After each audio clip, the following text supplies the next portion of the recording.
This is the Director's Podcast with Jeff T. Thomas, Part 2.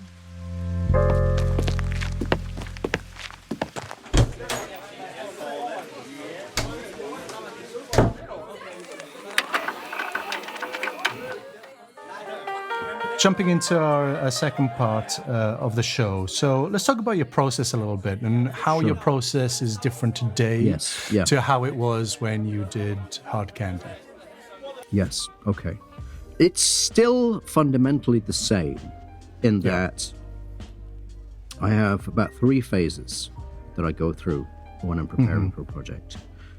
The first and the best is the dreaming process, where you sit quietly, with your eyes closed, and you dream the film, which means that you kind of project a little mini movie on the inside of your head, and you watch it very carefully and very patiently, and you try and remember it.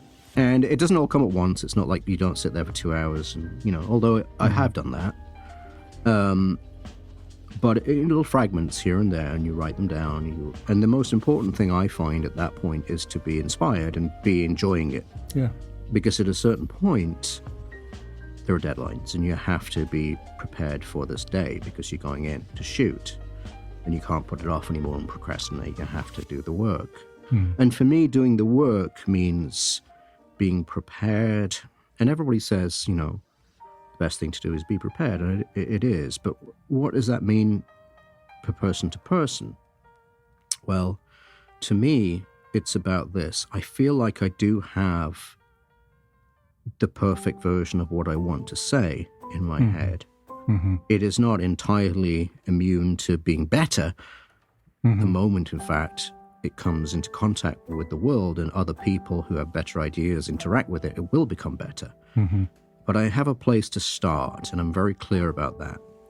And so what I'll do is I'll make notes, and I'll start to write things down, and then eventually I'll do storyboards. And sometimes I'll do storyboards immediately, There might be an idea for a sequence that just comes in images, so I'll just draw them out really quickly. Or sometimes it's a character thing where you're trying to figure out how to make a big, safe space in which an actor can fill that character. And so essentially, that's stage 1 is the dreaming stage. Stage 2 is just really documenting that stage so that you can communicate and speak about it with people. The first part of that might be phone calls where you're describing things to people and talking about the potential of it. And then the third part, of course, is the doing it. And the doing it is this other process, again, another journey in itself, where you have to kind of merge with the world, and you take it out of that existential place and put it into the actual. And everything dissolves when it comes into the actual. Everything disappears and transforms into something else. And so often that's the joy of it to me, is the seeing it all working together at the very end is the third part of it. So, and that sounds quite abstract, and it is, but that process has been the same for me from the beginning. What has changed for me is my ability to do all of it. Yeah. And so, for instance, the more you understand about the camera or whatever technical aspects of the cinematic process, the more you can challenge the people who do that to do a really good job for you and give you what you want. And it is about having a very clear picture of exactly what you want and going to get it. But there's also not having too much insecurity about that, so that you can recognize the life in it if there's something better to be had, and adjust. And I think that's the difference, is the ability to adjust and find something stronger and better without compromising the vision. At the very beginning of your career, I think often the battle becomes, you've got this idea that's so big that it fills the sky, and you end up with a tiny canvas, because all of the different processes that go into the existential meeting the actual, the thing being made, take away from it, because you perhaps didn't have the experience to understand that thing that you didn't prepare for, you prepared thinking of one thing and then something else happened, would take away from the time you would have to shoot it. It's always time. So how different money, do you right? think it is from that dreaming moment to the process moment? When you're on set and you're looking at the picture, how, like, I do something similar, but I look at it as a scene, and sure, there might be certain shots that come up and I'll write those on the script or in my notes or something, but how different, obviously when you're looking at locations, it evolves then, and it evolves when you're talking about lighting, and you're talking about sound, and there might be a train track next to you and you go, I can use that for tension or something. So how different is it from the moment you imagine it to the moment that you're actually shooting it and processing it on set? Oh, it's completely different. It couldn't be more different. But doesn't mean it's worse. It just means it's different in the way that, swimming and walking are different. Is it better, or is it just different? It's different. Right. It's just different. And I think in terms of the perceptual difference to me now to then, say, from Hard Candy prep. And I prepared really, really extensively for Hard Candy. Do you storyboard yourself, or do you work with a storyboard artist? I work with a storyboard artist whenever I can, but my belief in storyboards is they should be as shit as possible, because you're not presenting storyboards. Storyboards are a map to get you through. So I can draw pretty badly, and I could draw really badly then, and I would just, if I could get a friend or somebody at Hard Candy Stage who didn't have any money, I got a couple of people to help me do storyboards as favors for important scenes where either I couldn't draw anymore, or it just was really important that the storyboard be clearer than I could draw. Would you storyboard, like a conversation between two people? No, probably not. Right. What I would do is that's a different thing. So it's more like the single shots, or it's anything that has it's something that captures the or tone. something. Yeah, it's a tone thing. You see, the closest thing I can describe to what I think my genre is probably somewhere in that Paul Schrader book about transcendental style. It is this idea that everything feeds into the film. And tone is equally important to pace and not to story. Story and character are paramount, but you can tell a story and see it in your head, and a good story will always be good if you've got the mental capacity to imagine it.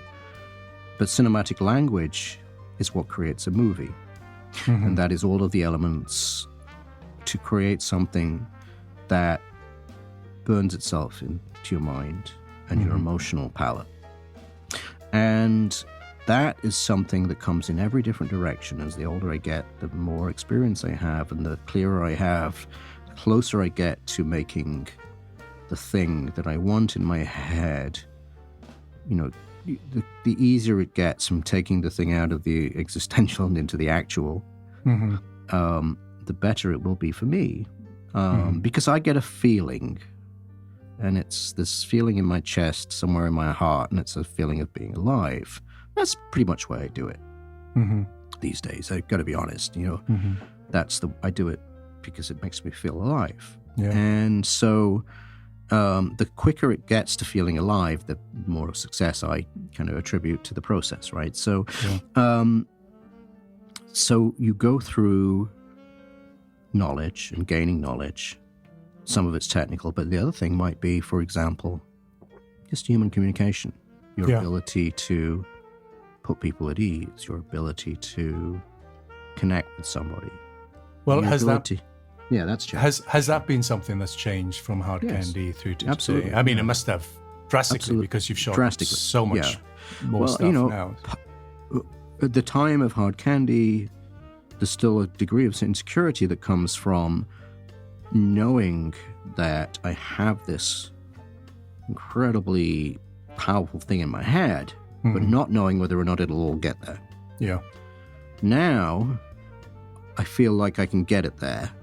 So, let's talk about how you work with actors. The process of working with actors is the thing that matures with your age and your ability as a human communicator, And for the one thing, it's good to be able to be understood. It's better to be able to understand, right? So part of it is understanding and being able to immediately communicate that understanding so that the person understands. Understanding, I think, communication and understanding are the two most important skills for a director, I believe, beyond all the technical stuff. Yeah. Yeah, you're right. If you don't understand someone, and I think that's more important than being understood to some degree. Yeah. If you don't understand somebody when they say something, then you're going to be shaking hands and looking like you're getting on and then walking away in completely different directions rather than walking together. Yeah. And so what I say is that I'm looking for, the thing I say I'm looking for when I'm in all aspects of cinema, is life, because I don't know what other word encapsulates all of it. So when you're in a shot and all of the elements are working together in the composition, then it feels really alive, so that works. But when a character is in the moment and it's just flowing through them, then that's also alive. So what you're trying to do is make as much of it alive as you possibly can. And what you're looking for, I would call truth. Because truth isn't always a thing that is obvious, right? You go into a scene with a complete understanding of a scene, and then you discover something in rehearsal, say, or somewhere. And then, well, there's a vector. You can either go left or right, or you can ignore it completely and just carry on with the plan. Yeah. And so every instance of it is different. And the hope is you create enough space for everything to be resonating, right? Everything's vibrating. Yeah. Everything's alive when you're in that moment. And it's that moment that my heart goes, woohoo! Yeah. If you've got 5 people in the scene and one of the actors just isn't quite getting there, if they're not feeling the moment, what would you do? That's a hard one. You try not to do that, obviously. It's a difficult one because, if at that point, I think casting is kind of an all or nothing thing, really. It's something that, because I haven't done a ton of television where I've been given people, I've been able to choose. Yeah. It's a hard one when, 3 of the people are absolutely alive and one of them isn't quite engaging. Yeah. And then what you do is usually quietly and with as much respect as possible, talk and figure out what's going on and figure out how you can help if you can help. Do you talk in front of those other actors, or no, never? So you never do that. Away? Yeah. No, you just what I'll do is I'll wait for a moment and I'll say, just come for a walk with me for 1 minute. Yeah. And we'll go for a little walk and we'll walk around the set or wherever, and I'll just ask questions about, just to try and get a sense of it. That's fascinating. And then engage the person and really engage that person to solve the problem on their own. Yeah. And make suggestions, but don't give commands until they ask you. And often after they'll say, what do you want me to do? Yeah. What is it? Yeah. And then they've given you permission to. And if it's going to work, maybe that's a way to go. But usually it doesn't come to that. I learned that I was doing a scene with Matt Dillon and Melissa Leo and Toby Jones. 3 amazing actors. 3 amazing but complicated people as well. I mean, I've met a couple. I've met a couple of those people. A couple of the most complicated, as you very well know. And it was a long scene. It was like a 3-page scene, and it was all dialogue. And at that point, I didn't really. I was just trying, and the Duffer Brothers wrote the episode as well. Yeah. We were just trying to get the scene to work, and Matt wanted to change a few things, and Melissa wanted to change a few things, and Toby had learned this huge, monologue, and we were just, and nobody was agreeing, and in the end, I had to split everybody up, have a conversation what they wanted to do, and then when I found like Matt wasn't giving me what I really wanted at the end, and after I pitched to him several times, ways of doing that, I got Toby to push him even more. Yes. And Toby was often the the person pushing is that the I way used. to do it. Yeah. Exactly, and I found that was something I really took away from working on that show. It was a big learning experience that moment for me. I mean, the thing for me is part of what you recognize. It's kind of like parenting, isn't it? Really? Yeah.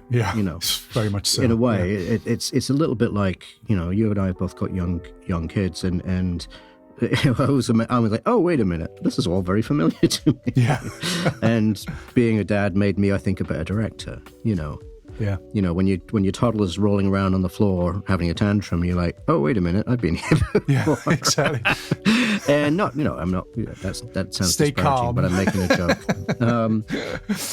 But let's actually talking about that, because when I did the Oath and I did the pilot of the Oath, and I remember handing it off to the next director in season 1, and I remember saying to one of the writers, I feel like even though the origin of the idea wasn't mine, it was the seed of the idea belonged to our showrunner and creator Joe Halpin.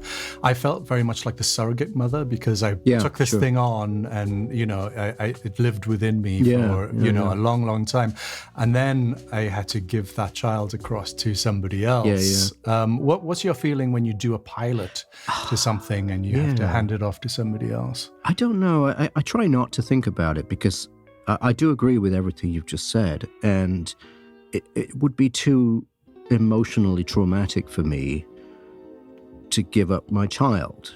So I try not to think about that shit. I just try and block it out. Yeah. I'm of the firm belief that, being from the north of England, you don't talk about your feelings. You just ram them down as far as you can and buckle them up. So I do. Class that working class method that has worked. Yeah. There's a phrase that we came across. I think I coined it, and I got a T-shirt made, which I'll show you at some point. The production designer at the time made this T-shirt for me. It was the process of the shitless dog. The shitless dog is this great process whereby you have this perfect thing and it's working perfectly, but it's got no bumhole. So the problem is, eventually it's going to explode and there'll be shit everywhere. But until that moment it explodes, everything's great. And that is the process of the shitless dog. And so the shitless dog is what I try and stay pre-explosion. I do. I try not to think about that too much. I try and do all the prosaic stuff. I just write everything down. I talk to everyone about it. I say, this is why we did this. This is why we did this. There is meaning. It's not accidental. This distance between the camera and the lens, it has meaning to me. It does, certainly, yeah. And so here is a list of what I call meaning. And what I mean by that is that all of these things are just atomized floating things on their own. But if you repeat a pattern of, I don't know, a 2.8, whatever the millimeter lens, light from behind them, often enough, it becomes a style in most people's eyes. So what I'm saying is, well, look, we are going to create a tone. It's not just style. It's not just the look.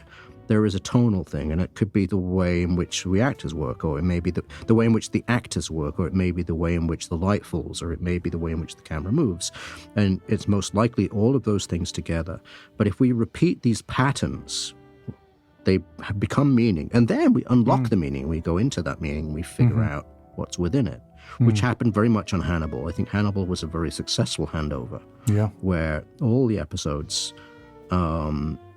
there were a lot of things from the way the actors worked, and that was there was a certain amount of tongue-in-cheekness, but then also this notion that it wasn't comedy and it was ironic, and there was a certain amount of just kind of buzzing comedy under the surface, but it wasn't outright funny. And it was slightly operatic, but it wasn't. So all of that stuff you could list in technical ways and shoot it exactly the same way. But had you not done all of the other processes as well to do with the people and the place and the feeling that you create when you're there on set, then it probably still wouldn't look the same, right? So it is a process of everything. We had the term from theatre mise en scène, which is just everything.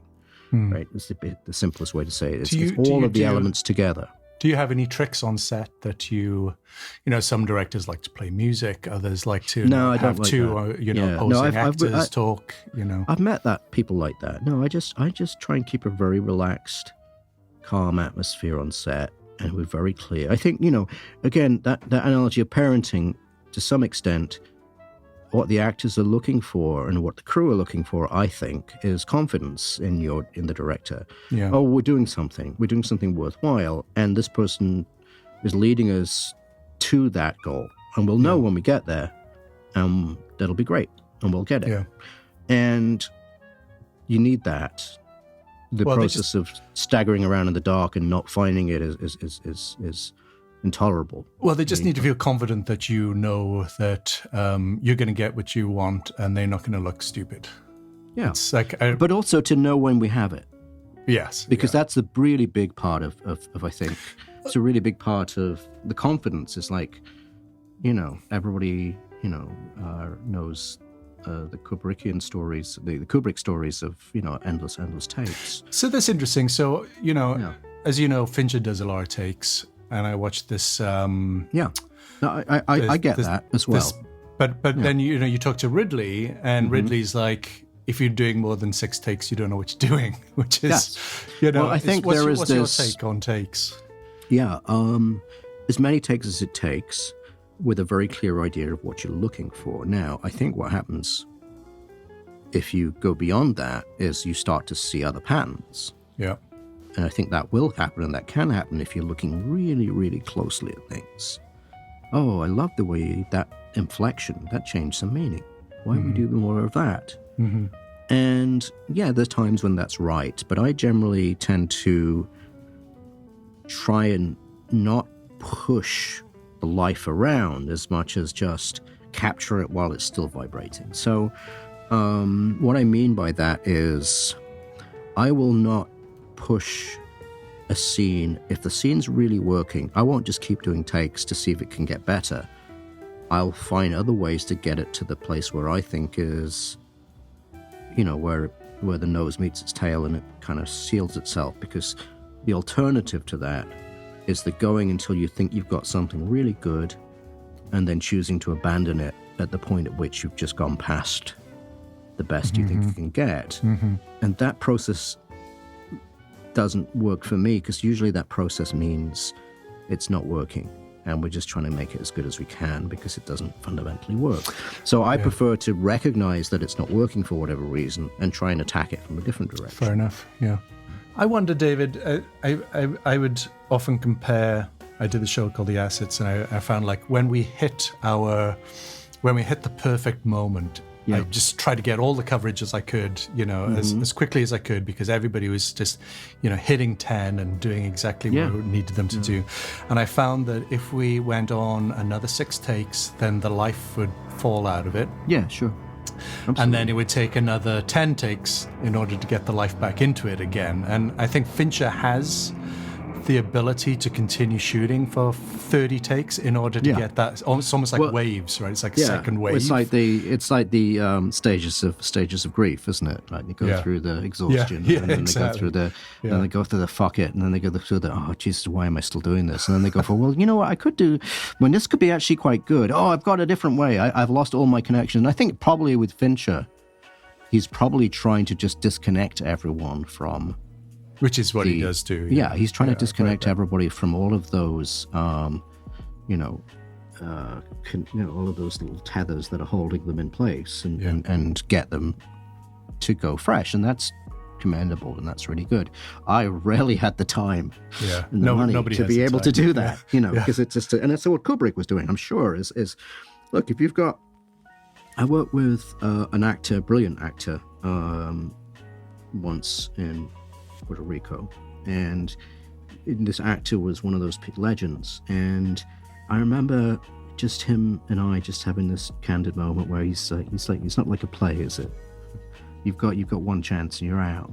We can't go back. And so, you know what, that didn't work so well. Why don't we rework it for a while and have a hiatus, and then come back and put it on again in the evenings and make it really good.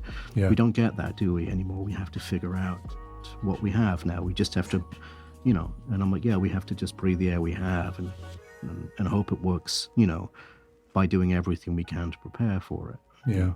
Yeah. And that's Malkovich, right? That's Malky, it's Malkovich. I used to be able to do a really good John Malkovich impression.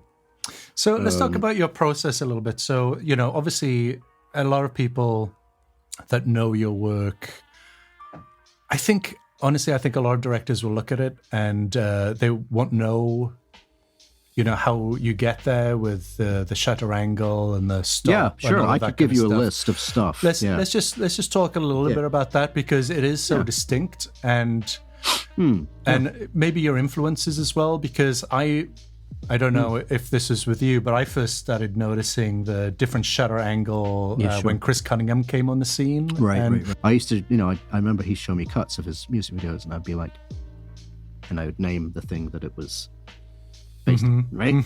Yeah. And we all got the reference, I got there, and he'd be like, you bastard. So how did that influence, your 11-degree shutter and, I don't think it did. I mean, I'd seen the shutter stuff.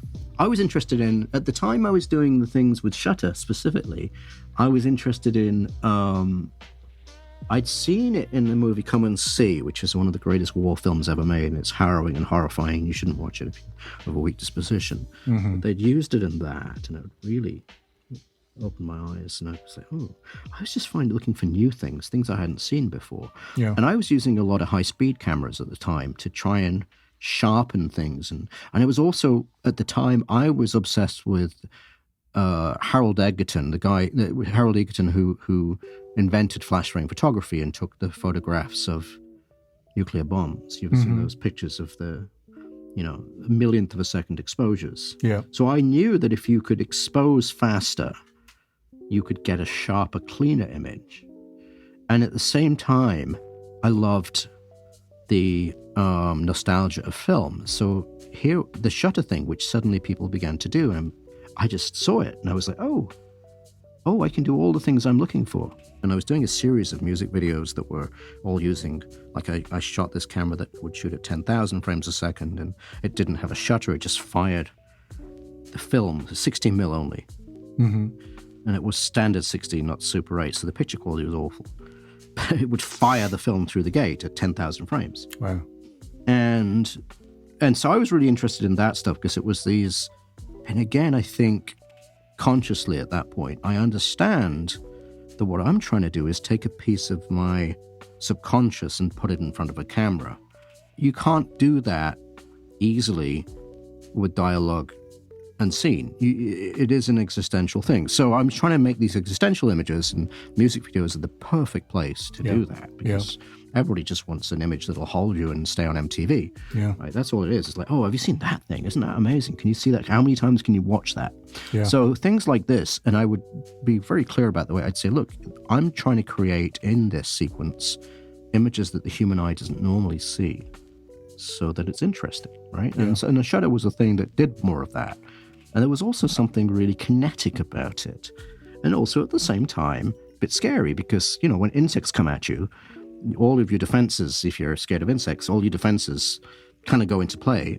And all of the things you read that come from fear come from the shuttery stutteriness of it. So I always just thought it was a really interesting way. And then beyond that, I just liked, there was a sharpness and an otherworldliness that made it distinct from the world you see with your eyes, if you're most people, but not distinct from the world that I see with my eyes. It was actually much closer to the world that I see with my eyes. And I guess part of what you do is you kind of, when you take photographs or whatever, you just show people, you go, here are my eyes. If you like what it looks like from out of my eyes, then you should work with me. And if you don't, then you should work with someone else. But and that's obviously a style that you used in Hard Candy and even Twilight movies. With Hard Candy, it was about anxiety and fear. It was about knowing the urgency and the panic that was there. But, also it is just an altered state thing for me. I think when you're in a movie, you're in an altered state. Yeah. And when I'm in a movie and I love it, I'm in an altered state. So I'm just trying to create an altered state. It worked brilliantly. And let's talk about American Gods, actually, because I think that's probably... Yeah, absolutely. I've seen you use that style, to great effect in a lot of your work. But I think in American Gods, I think that blew a lot of people away because they hadn't quite seen it used in that way before. Again, without being too samey about what I'm doing, there's a certain truth in my eyes that I'm looking for. I say that the light shines from where you're standing. So it's a cone of light, and it illuminates what you're looking at as a director. If you look at everything, you'll never get it done. So you narrow it down to what you're looking at, and you dream into it. And then the surface of the image shifts and it changes and it becomes the dream that you're looking for, and you find that dream. And so to me, it is less about a stylistic device and more about, again, looking for a truth that I can see, but perhaps other people can't see, but they are going to see it when it's finished. So to some extent, I'm a medium, right?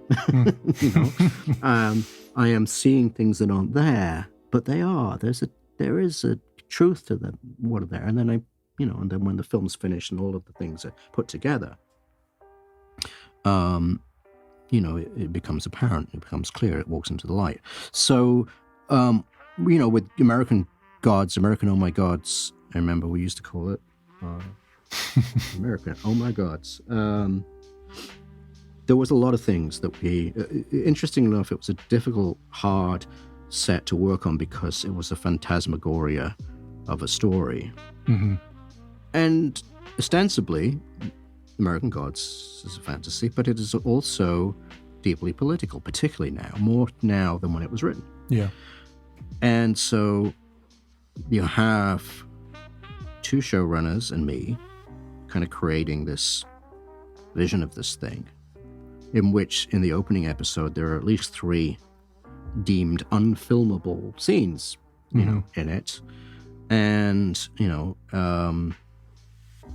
yet we're doing this literary piece and turning it into a piece of television. And it has to work as spectacle, but it has to work as a dream too. So it's perfect. It's everything that I want to do. I think it's an incredible show. I watched it. I think I binge watched the whole thing on one weekend because I was away shooting something. Yeah. I was shooting The Oath actually, and the creator of The Oath, Joe, and I would talk about it on set. We were like, it was such the polar opposite of what we were doing, And it was one of those things. I don't know if you're like this, but I find it hard to watch any television which is similar to the television that you're shooting at that time because the realities get a little blurred. So I like to watch something that's the polar opposite, and it was. Yeah, I know it's interesting, isn't it? For me, when I'm watching, I'm trying to be a fan, right? I'm not trying to be a learning machine, right? That's the thing. And it's very rare that I'm watching something going, oh, that's interesting. I should try to see if I can do something with. Not for any reason other than I am in the headspace of a fan. Yeah. Of it. I want to be a fan of stuff and enjoy it. Otherwise, you're sitting there being critical, and you're. There's always a second viewing if you want to watch it on that level. Yeah, if you want to break it down afterwards, try and watch it afterwards. And I tend to, particularly now, be taking less from cinema and more from other art forms when I'm stealing from the world. Oh, artists steal, right? That's the phrase. Yeah. So you steal. Didn't you? Don't you think we all? I mean. Reading the Hitchcock Truffaut book, Truffaut, he attributes a lot of Hitchcock's visual style to the fact that he started working in cinema before there was sound. So he had to tell stories through pictures. And don't you think that people that come from the music video world have a certain type of benefit because we had to tell stories through imagery over somebody that started solely in the scripted world? Yeah. And absolutely. I don't know about you, in those days in the 90s making music videos, I would spend half my time in the Taschen store. I'd be at the Tate Modern. I would be like soaking up all of that influence, which it's funny when I come here, I even talk to DPs and I'll say, oh, this is like, imagine the scene like a Gregory Crewston photograph or Philip Locke-Dicossier and all the stuff that was common knowledge in our world. And a lot of people don't know who those artists are. I think London is a much more concentrated culturally. So it's all there. I understand the point. Look, that if you are, when you close your eyes, your hearing becomes better, right? That's the whole thing. It's like, because your senses overcompensate for one or the other. And if you've had to deal entirely, it's like, for us, it was like doing silent movies. Yeah. Let's just jump on to the next bit. Let's talk about, obviously you won an Emmy for Black Mirror's Bandersnatch. This is not the only Black Mirror you did. You've done Breaking Bad, which is one of the greatest shows of recent times. Hannibal, American Gods, Baskins. I mean, Twilight. 30 Days a Night. What are the most? Just give me like 2 or 3 most defining moments out of that section of your career. Interestingly enough, I would disagree with most people. Because Metalhead to me was the apotheosis of what I was doing, right? I was like able to do and see exactly what I wanted with that movie. It's just, you're working at the speed of your own thought process, and it's all of that stuff. It is taking a very nuts and bolts story about a chase, and making something heavier and existential with it. And also, there was lots of weird little things, like one of the characters, the fourth character in that one, was a robot, and of course he didn't appear on screen when we were shooting. We had a little maquette, and but again, that was one of those things where, again, all the planning went into it, but it wasn't just nuts and bolts planning. There was an existential tonal nature. Like, for instance, with that one, we could have shot with color cameras and made it black and white later, but I was really adamant that we use a monochrome sensor. Right. And so our visual effects company, DNEG, hadn't done that before. I don't know whether anybody really had. I'm sure someone had somewhere along the way, but and they were a bit nervous about it for a while, and we put a bunch of GoPros on one of the camera for a while just to make sure they had tracking marks.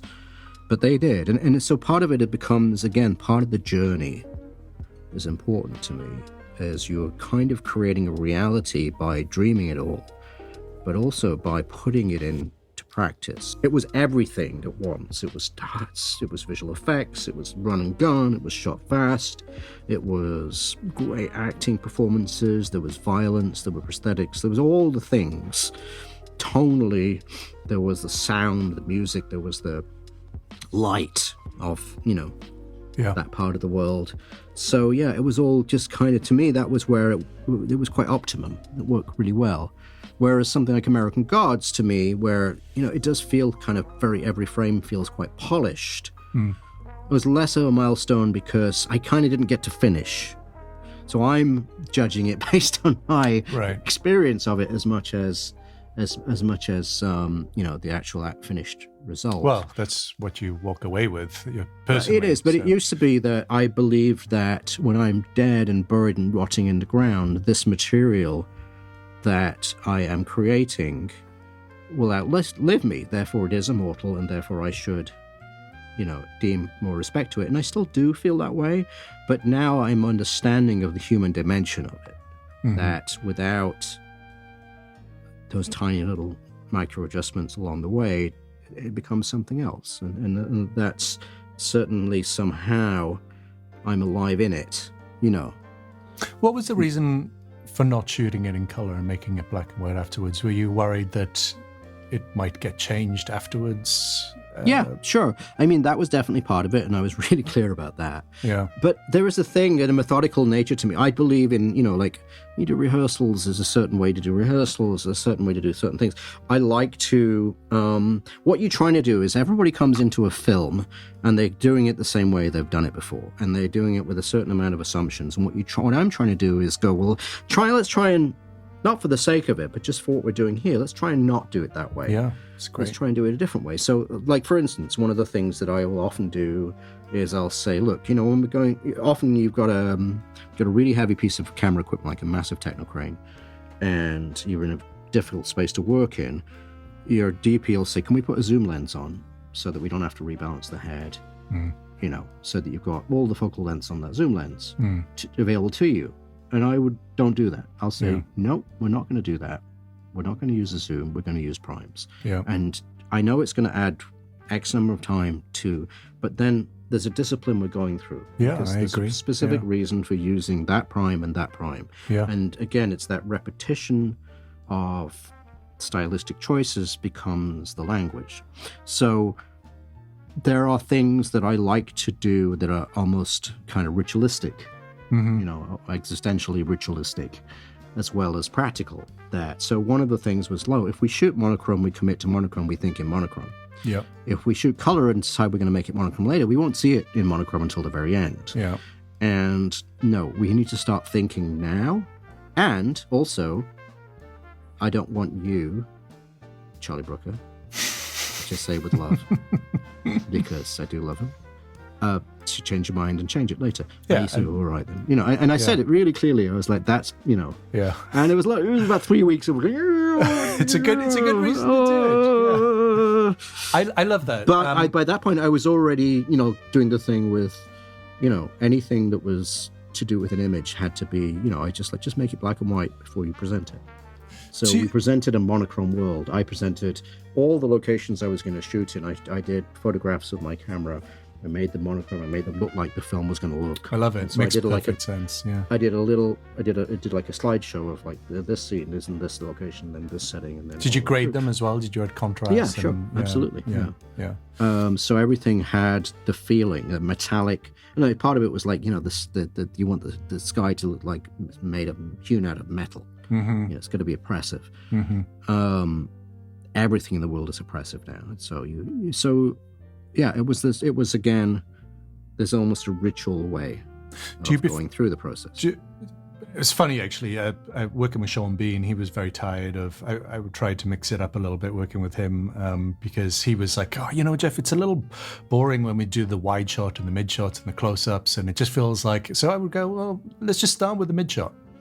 We'll shoot the rehearsal, we'll start with the mid shot, and we'll figure out if somebody and sometimes you don't need the wide interested. Shot. You know, it's like you can live in mids and closes, it's depending on the scene. But I think shaking it up on set is a great thing to do. Obviously in television, everybody likes to use a lot of cameras. Do you prefer single cameras or multicam? Like, I'm okay with multi-camera because if it's single camera and there's so much design into it, then that's the best way to do it. With just one camera goes through, and I do both, and I do interchange the two. I don't usually have more than three. If it's an action sequence, there might be 3 cameras, but usually it's 2. I tend to find, because I am so driven also by light, that the direction of the light is so important to me in terms of the image, the tonality of the image that I'm trying to capture. There are just not many positions you can get. Well, you're always on the dark side of the light when you shoot, aren't you? Can be, yeah. Mostly. Yeah, absolutely. You're trying to get. I'm in a place where there's as much drama as possible and as much contrast as possible, and as a result, there's only 145 really good active degrees of that you can shoot from. But I just also prefer the discipline of not having too many cameras. Let's talk about some of your other experiences. Breaking Bad. you stepped into Breaking Bad as a guest director. How was that experience different to you than, some of your others? So I'm walking into Breaking Bad, and the language is very clear, and it's sitting there right in front of me. I don't need to do any of that work. It's already been done for me. I can live within it. I can breathe in it, but as long as it's not restraining my breathing, I'm good. And in fact, I'm really trying to be like a mouse. I'm trying to be as quiet as I can.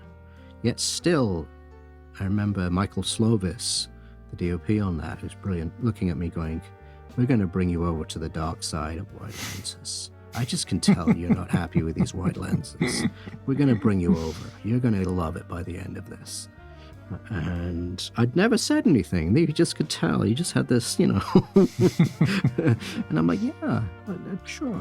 I remember the one production, tiny little battle, that was that waged on set between me and production, was that I had this go-kart sequence that that we were shooting with Jesse, with Aaron Paul's character, and I wanted to keep it on the same format. I wanted to shoot with film, because the whole thing's shot on film. I didn't want you to go out of that reality and into a different one. Yeah. Because there were so many different headspaces in that episode.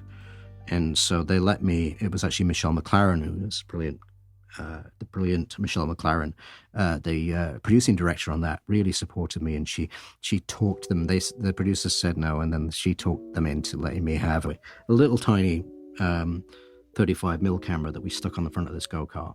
Yeah.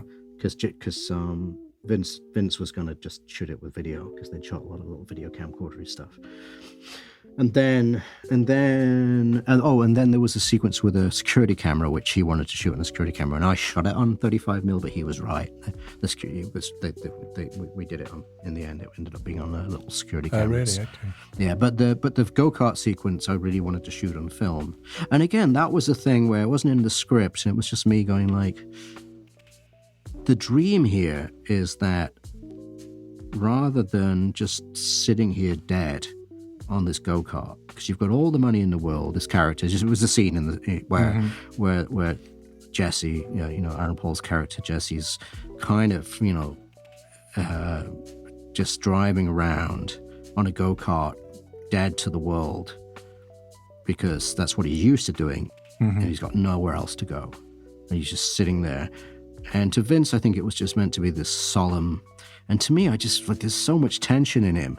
And I've been working with Aaron on a lot of scenes before that, and we've been doing it relatively chronological. And I could tell there was this catharsis in there ready to explode. I said, well, just let it out a couple times. Just scream, yell, if it feels right. Yeah. And he did.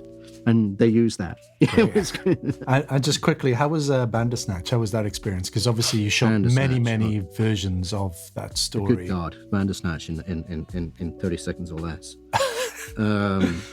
Good God. How many times do you think you shot that story? Like, did it amount to like 3 times the amount of work it would have been if it was It's a 4.5. It took 4.5 hours to read the script. So if it was going to be a 1-hour show, which is what most Black Mirrors were, except for Metalhead, which was shorter, then it's 4.5 times as much footage. Right. We shot it in 35 days. Wow. Which was very fast for 4.5 hours. Yeah, 4.5 hour movie is what it was. And in fact, they sold it as a TV movie, right? We won the Emmy for best TV movie. Yeah. It was interesting because, again, to me, there was an obvious set of scaffolding that I had created through my own, language and development to use that perhaps other people might not have used, and because I'd really got on really well with Charlie Brooker and Annabelle Jones, and they seemed to want to work with me again. So they called me probably a year before it came out to say, we've got this idea. We'd like to bring you in early. Nice. And just help with the development of it. And I said, no, that's a terrible idea. I don't think anybody should make an interactive television. You don't interact with television. That's a bad idea. Mm-hmm. And they said, yes, we thought so too, but, and then they told me the idea, and at that point I was like, I just have to do this, because, it's that thing that makes me feel alive, which is doing something that excites me. And that's what you're always trying to do, isn't it? I mean, that's the thing. At the end of the day, what you're trying to do when you make a film is make something that would excite you. Yeah. That you haven't seen before. Yeah. And that's why I keep changing things, and that's why I keep doing the other thing. And that's why I that's why I take these risks quite regularly, is because what I'm trying to do is see something that I've never seen before. My original pitch to Charlie was not using any text at all, which became impossible, really, you know. But he did humor me, and he did try and help me get there with it, in terms of this idea of a completely existential space where you react to images, not to words. So no text in the questions. That's interesting, right? No text, yeah. Which was impossible. In the end, I tried to... you had the symbol. That was my ideal version of it. That one moment, right? Yeah, there was a symbol. That stuff. But it was this idea that, it's a new form.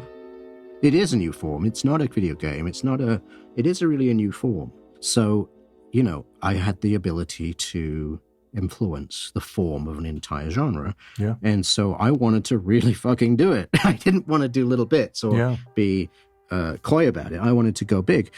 You know, so like one of the things that I said really early on was, you know, a lot of the lighting things were to do with bringing your attention to the form of it all. And it took a while, I think, for, you know, I think Annabelle questioned me a lot, and I welcomed all those questions because I didn't want to fuck it up.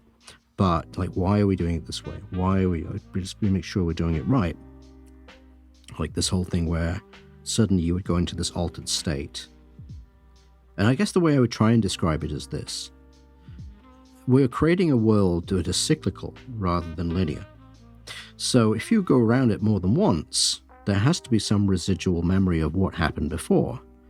If you're seeing this for the second time, there'll be a bit of deja vu. Mm-hmm. But if you're the character in it, it's still there, but it can't work exactly like that. But there's a feeling, there's something off, or just something that brings your attention to you're doing this again. And that worked beautifully in the story, I felt. Is that something you brought to it, or is that Charlie's? Yeah, no, absolutely. Well, this idea that suddenly the light would just fall off and change and set you in a different state, because now there was an interface, and now there was an outside force, you know, and it was literally you could choose, you know. And it was kind of spooky, actually. It was actually spooky because I knew I wanted to do all that stuff. And so, and like I say, Annabelle would be constantly questioning, she's brilliant at that, just making sure we're doing it the right way. And every time, I felt good about it, because every time she's like, well, why are the lights fading off now? I would be able to explain exactly, and she'd be like, okay, good, let's do it. But it became part of the form of it, you know, and they used it, you know, and the fuse, the thing I called the fuse, which is which was the thing that came out of a 7-hour meeting with me and Charlie Brooker and the producers and Annabelle and Russell McLean. All sitting together figuring out the fuse thing. I think Netflix ended up using the same thing later.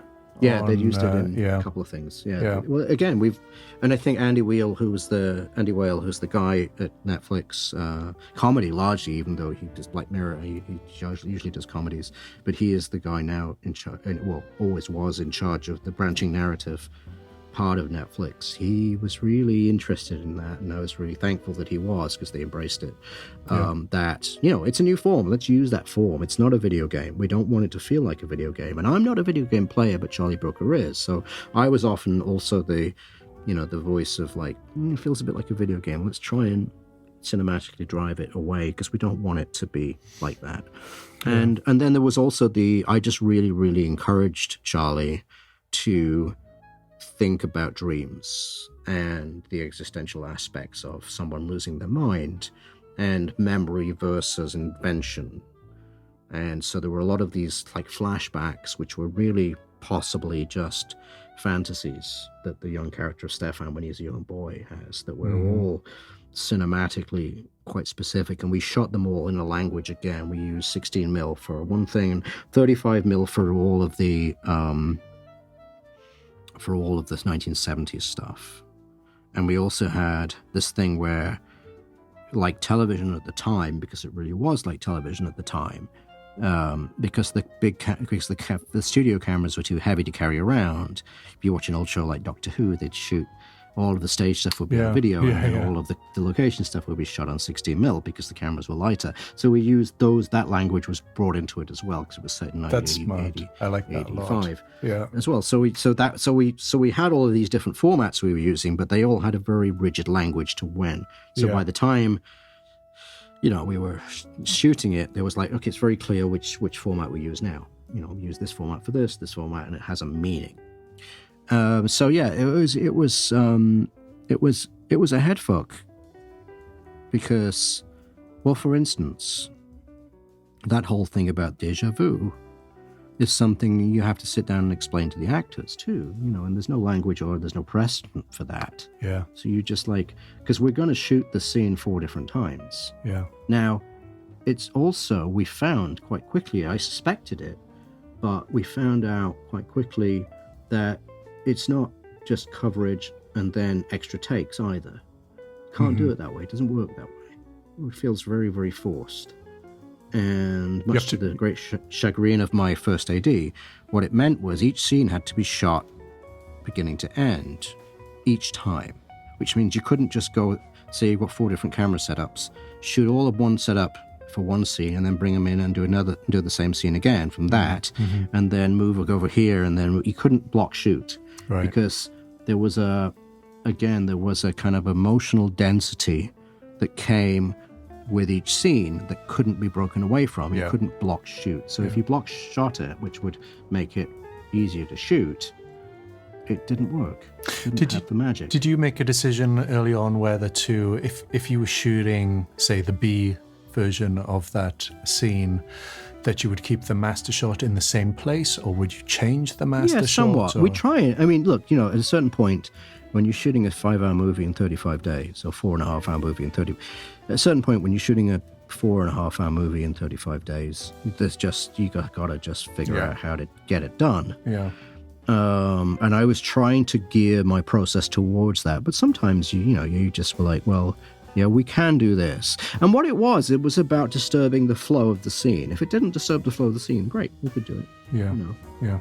But what it never ended up happening, sadly, for our schedule, because it took more time this way, was that we could just block shoot, emotional aspects. We couldn't do any of that stuff. I completely get just it. Say, add these lines to this. It's essentially on paper, it looks like the same scene. Yeah, but it's not. But it's not. Yeah. It's totally different. Yeah, so we had to do that. And that was a big eye-opener, because everybody thought that it would be possible. And I kind of suspected it wouldn't, but was hoping it would be, because, again, there was a reality of a number of pages. So how did you... A lot of 7-page days on that, on that shoot. That's a lot. How did you get around that? Because obviously you go in with a schedule and you're like, okay, so we're going to shoot this scene in 5 hours, and, and then suddenly if you can't block shoot it, what was your way of getting out of that extra 2 hours or whatever it was that not a lot of coverage. The scene needed? Right. Not a lot of coverage, just very, very, I didn't want the camera doing backflips and Fight Club stuff anyway. It wasn't like American Gods, where the camera was doing insane things.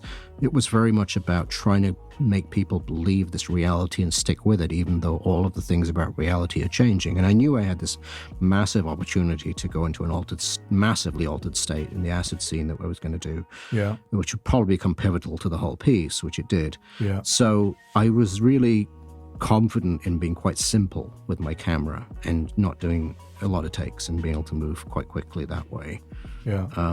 So that was it. Well, really. I think that helped the storytelling as well. I think so. I think it would have got to just too much. I mean, there's the one scene where Colin Rittman spikes Stefan's tea. Yeah. Or encourages him to take acid, and that was the example of that's a lot of different shots. And I knew that I needed that too. And so, we just, each time my line producers came back to me asking me to cut my shooting schedule on that scene down by a day, I kept saying, no, you need that day.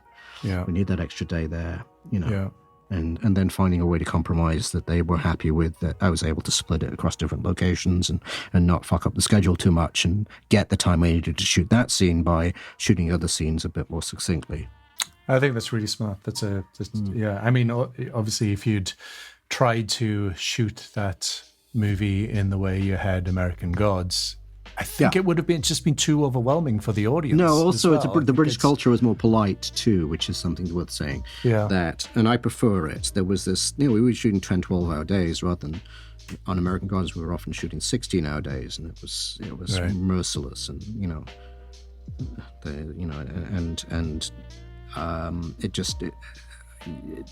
it was better to sprint a little rather than go for the marathon. Mm-hmm.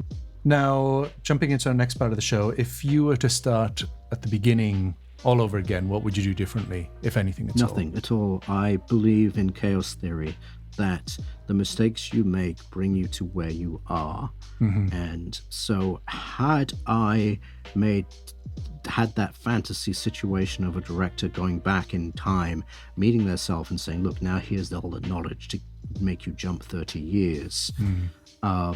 I would end up with somewhere else, and I wouldn't have had the journey I've had. So I don't think that way. Mm-hmm. Could I tell my past self things? I think I can cheat a little bit and say, the most important things to learn are human interaction. Understanding, communicating, not assuming that people understand you when they're not, right? But just to make sure if you can repeat back to them the thing they've told you, so that they know you understand it, and those things. It works in every job in the world, but it's surprising to me if I look back how many things where I may just not have heard someone properly, or I may not have understood. Understanding is the thing. You try and as the thing. Look, it's funny. It took me probably 10 years to learn things they teach you in film school in a week. Mm-hmm. But that's the way I went about doing it. Yeah. No, I didn't go to film school. So, like the story I had earlier about, I was looking up line theory the night before, the first day of shooting on my first feature film, because no one had ever said line theory to me, and I didn't know the phrase. Yeah. But I had instinctively got myself to a place where I understood it, because it was just simple. I just had I'd just come across it and I absorbed it rather than read it out of a book. Yeah. Well, you did understand it, because if you go back and look at some of your videos, you can tell that the characters are looking in the correct directions of frame. It's a screen direction thing. I think that's, instinctively you knew. Yeah, instinctively you get there, but, when you cut those two people together, do they look like they're looking at each other? That's the easier way to kind of to put it. And I remember an editor once telling me that the hands are crossing the line. I was like, how can... Okay. I disagree. The hands are crossing the line. The hands are crossing the line, and you're like, oh, God. An editor told me early on, which I found, which I've always used since, and I see it used by a lot of really good directors. I shot this one of my first episodes of television, and we had about five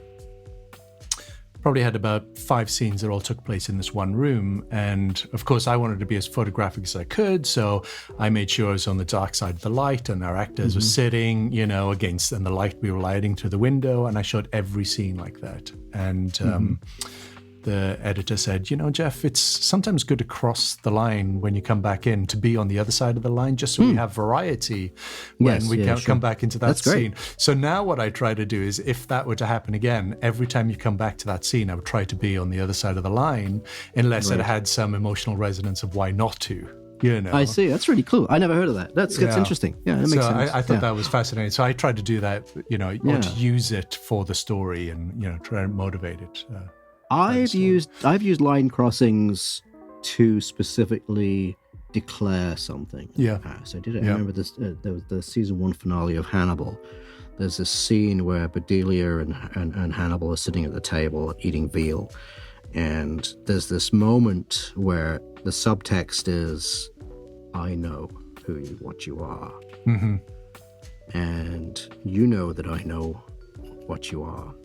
But we're admitting it, but I'm admitting it by not talking about it now. And it felt to me like it needed an extra bit of underlining So then this one line on Gillian Anderson, I completely changed the screen direction.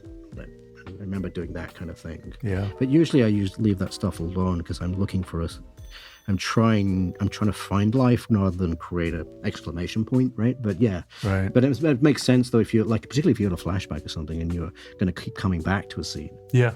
Yeah. Exactly. Show a different perspective. That's a really good idea. I'll steal that.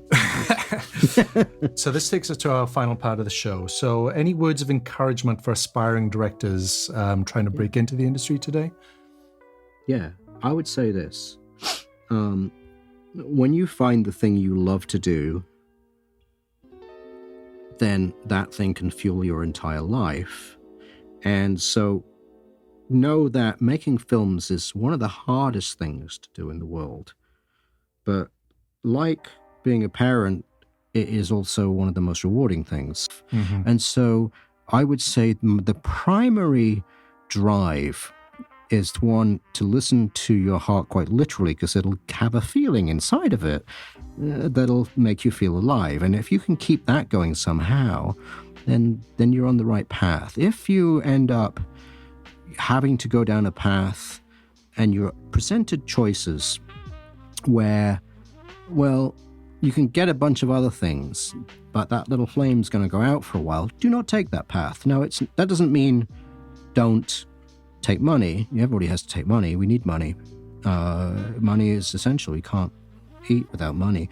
But if you can listen to that little internal flame and follow it and make sure that's going, find a way. And there are other ways to find a way and take money as well. You have to find something that's going to interest you and be exciting to you. If you can do that, then you're sorted. Yeah, you're all right. Yeah. But know that it's really, really difficult. And it doesn't happen immediately. Yeah. And it takes a lot of practice to get to that point when you can keep that flame alive. So if it goes out, it's up to you and no one else to bring that flame back. Yeah. That would be my advice to anybody. Work fucking hard. Know that. So the other thing is know that you can achieve anything. Doesn't matter where you came from. You can achieve anything at all if you're dedicated to working hard enough and overcoming the obstacles. And it sounds silly, but I'll tell you one little tiny anecdote which might be a good ending. So I was on set shooting Barkskin recently, and I had a scene with a young actor who had to throw a knife and stick it face down in the ground. That's all he had to do. And the kid tried it, couldn't do it. I said, look, take this pocket knife over there and just practice. Just do it over time. So he did that for a while and he couldn't do it. So I picked it up and I threw it, stuck in. And I gave it to my AD. I said, Jay, have a look. Try him how to do it. He threw it, stuck in. And then so he went away again and he threw it again, didn't it? Bounced each time. I said, look, here's the thing. No one's ever told you this, but I'm going to tell you something. If you believe that this blade is going to stick in the ground, it will. But you have to 100% believe it. If you don't believe it, if you've got doubt, you'll bounce every time. Now, just focus on it. Watch me. And I do it again. Sticks it. Give him the blade. Bounces it. Just keep going. And then I notice him over there was continuing to turn everything around. It's sticking, and he's getting it in there, and he's like, fucking, this is great. He's throwing it in, and it's sticking every time. So I go over to him, I go, how are you doing? He's like, great, it's working. I say, okay, I'm going to tell you something. I'm going to tell you something now. I wish someone had told me this when I was a kid. It doesn't just work for knives. It works for anything you can believe in, right? Anyway, so he came to the scene, got there, bounced every fucking time. He couldn't make it. We shot an insert. It's a lesson for life right there. Yeah, there you go. Didn't need it in the scene anyway, so throwing it out. Just very quickly, you're about to start a pilot with John Wells, and you have a movie that you're about to embark on in Canada as well. There's a bunch of things going on. Right now I'm starting a thing called Redbird Lane with brilliant writer Sarah Gran, who I've known for 10 years, because I was trying to adapt her movie into a horror movie called Come Closer. And she got another gig and said, come and direct it. And I said, yes, please. It's just a pilot right now, but I think it's going to go to series. And then Dark Harvest, based on the novel of the same title, which is a nice little horror 1962 period monster movie. It's kind of like The Outsiders with a monster. Nice. And that's 2021. You think that's that's next summer? Awesome. Probably in Canada at this rate, and that's what's on my dance card right now. Plus a bunch of other little things that aren't quite solid yet. And can people find you on social media, David? No, stay away. I'm trying to give it up. It's probably wise. I think we're all a little bit tired of social media. I don't want to doom scroll right now. I am. You can find me on a couple places, but I don't. It's not a big part of my life. I don't have a publicist or any of that stuff. All right. Well, listen, you've been an amazing guest for the show. Thanks, mate. Incredibly Lovely inspiring, and both segments. It was fun. So it was a lot of fun. Thank you so much. Yeah, mate. Awesome. Thank you.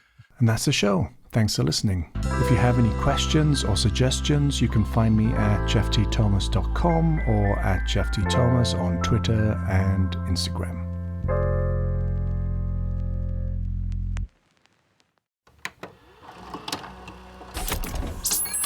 Remember 19 Media.